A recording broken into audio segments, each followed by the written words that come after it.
Welcome to Optimal Health Weekly with your host, Steve Adams. This podcast is for highly driven professionals, CEOs, and entrepreneurs who know health is the first wealth. Join us each week for a mix of expert interviews and solo episodes on health topics relevant to your busy life. Let's elevate your health together.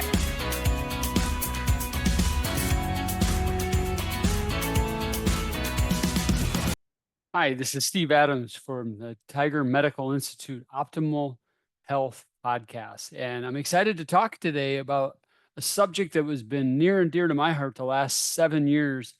And that's really the idea of stress resilience for high achievers, for peak performers.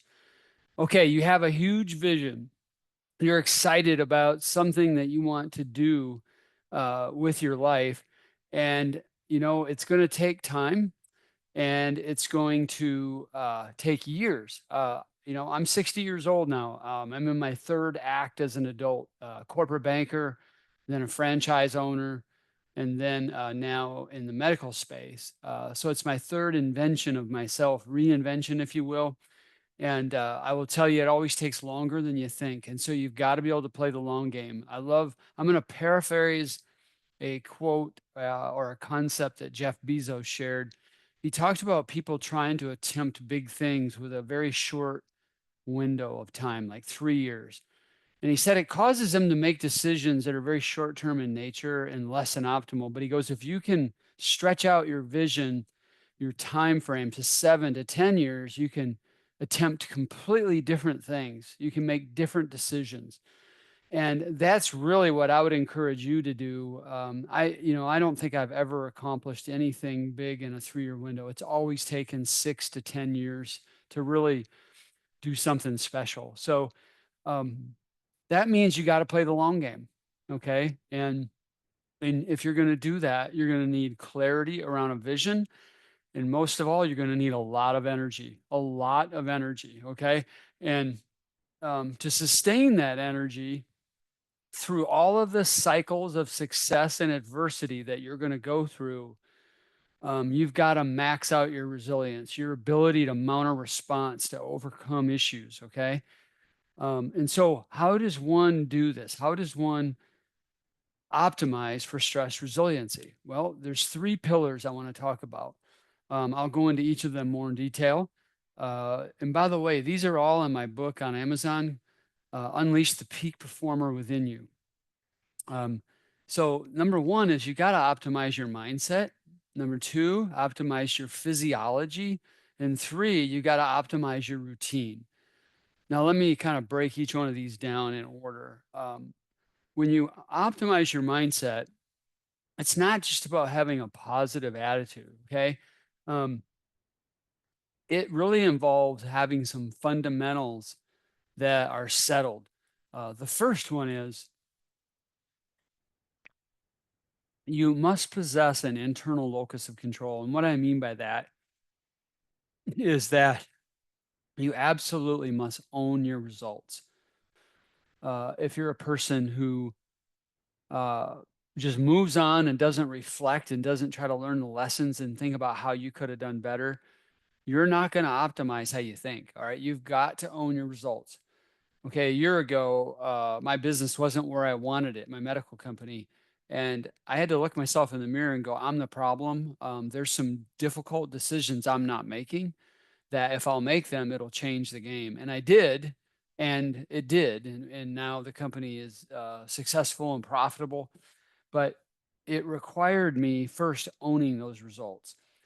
So that's really important. Second thing is you want to have a growth mindset. And Carol Dweck writes a lot about this. She's the world expert on this. But the idea is something like 70% of the population has what she calls a fixed mindset. And in layman terms, the best way I can explain it is a person with this mindset, when they run into obstacles, they step back and they say, well, I must not be good at this, therefore I won't continue, I'll do something else.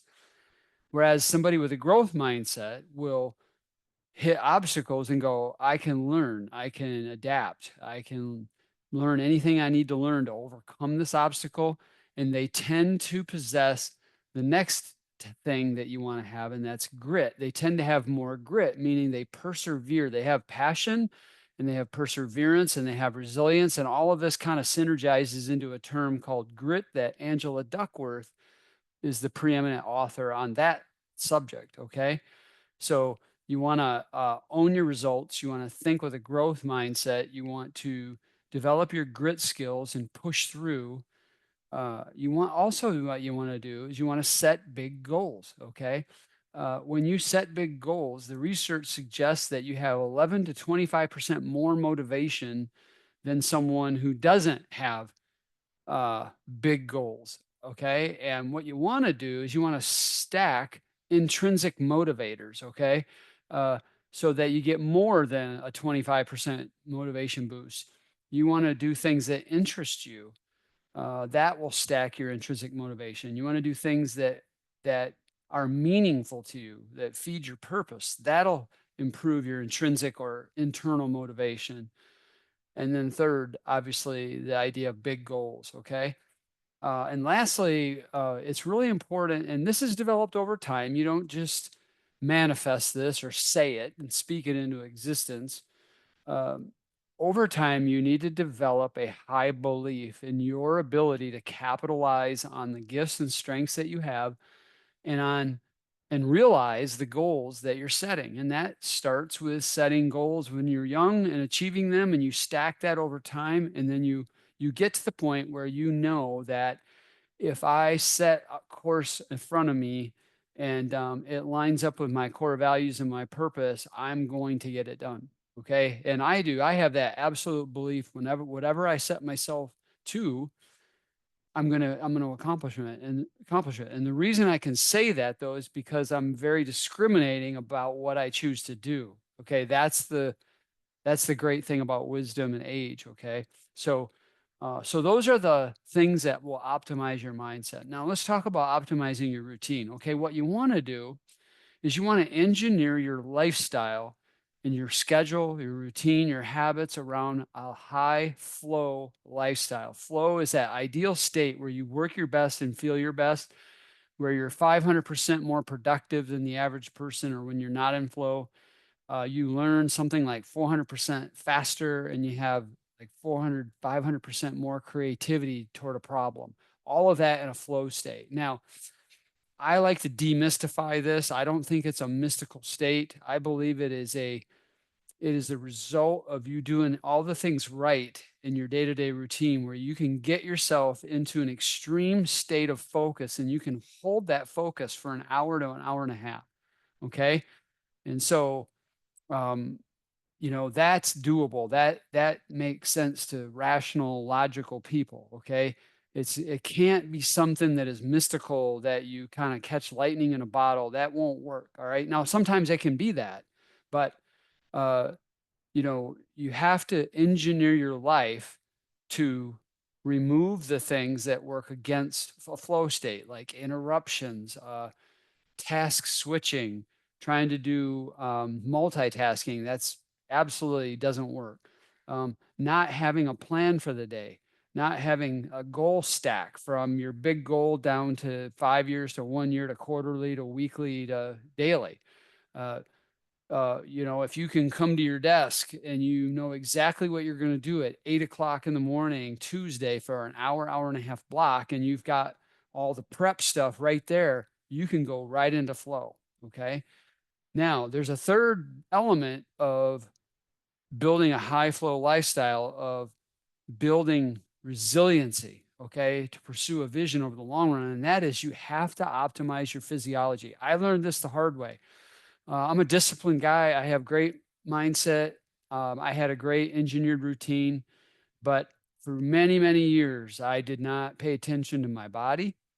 Um, I didn't take care of myself, and the result is that I fell into burnout, and I struggled, and so I started Tiger Medical in the face of that to um, help people like you and I do something different so that we can have resilience in the face of that. So, number one, deep diaphragmatic breathing. That's a key one. In through the nose 4, out through the mouth 6. That elongated breath is what activates your vagal nerve and helps restore autonomic nervous system balance, and pull you out of a stress state. Second thing is you got to get 8 hours of sleep. Okay. You can't ignore sleep. Number 3, you got to fast. Okay. We do time restricted eating. We have a 13-hour fast and an 11-hour eating window at Tiger Medical. Number 4, you want to hydrate roughly about 80 to 100 ounces of water a day. I don't say liquid with a lot of diet sodas and coffees. I mean water if you can. Okay. You want to move your body every day. And this can be as simple as a 25-minute walk. Third is nutrition. Eat clean. Get rid of the white stuff, the stuff in bags and boxes, and just eat real food. Number 7 is meditate. Have a meditation practice to recenter yourself daily. Number 8, work with a clinician and get supplements that target the things that you need. Have a gratitude practice, number 9. And if you can do all of these things, you're going to really extend your ability to have resilience in the face of stress. I hope this was helpful.